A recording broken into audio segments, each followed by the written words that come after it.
Now we have Scott Lyman and our Constitution.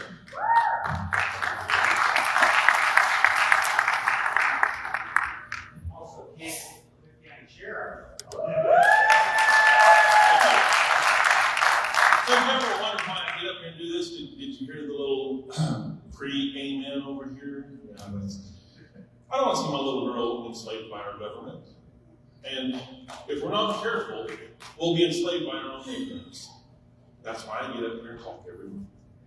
So, I know a few months back when Chris Ann Hall was here, and she asked a question. I thought, that's funny. I bet most of the folks already knew the answer to that one. She asked, how many rights are enumerated in the First Amendment? And I thought, this guy already knows the answer to that one. So we've had that discussion, right?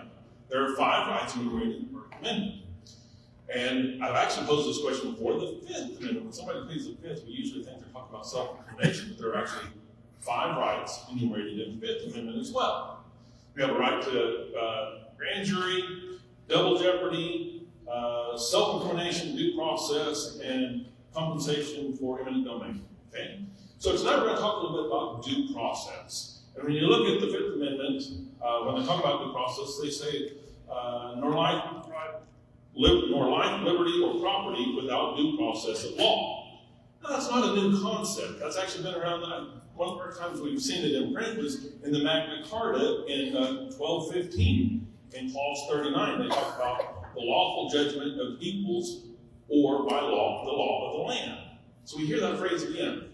And yes, we see that in our Texas Constitution, where it talks about due course of the law of the land. We even saw it in the 14th Amendment, because apparently the 5th wasn't enough. In Section 1 of the 14th Amendment, they talk about due process. So, I mean, we keep hearing this over and over and over and over again. Maybe it's kind of important to know what it means. Okay? So, due process, if you all heard last month, I talked a little bit about my little run-in with U.S. Marshals and the IRS in New Mexico, and my whole stance was on due process. The gentleman over there had a lack of due process, and yet the government wanted to seize and sell his property without letting him exhaust his due process. I wasn't trying to take a stance on his case. Just let the man have his day in court. Now, I'm sitting here talking on how many of y'all can think of somebody that you know that may have missed out on their right to due process? And you're thinking, I don't know anybody that maybe had their rights violated. But think a minute. What happened in 2020? Does anybody know a small business owner that was non-essential? Okay? Did they have their due process before they were told by the government they have to shut their doors? If the health inspector comes in and shuts down a restaurant, do they get due process? They do, right? They can appeal it, they can take it to court. They have a due process if they're shut down on a health code violation. But in 2020, what happened en masse? They shut them down. Where was their due process? Did not exist. And I get it. I mean, I was here. We were all here, right? We didn't know about this COVID thing. We were scared, right? But is that an excuse to let the government just en masse violate the rights of the citizen? My goodness. If I'm looking for a silver lining of 2020, is that it's created an awakening.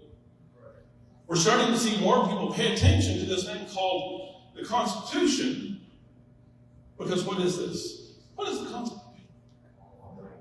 It's the law of the land. It's the limit on our government.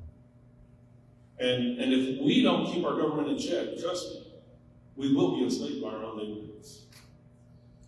So, thank you for coming to listen to me ramble on again tonight. Thank you for coming back every month and listening to me talk, because we have to be educated. Because I don't want to see another 2020. And due process is just one of the rights that was violated for all those small business owners that were told to shut down.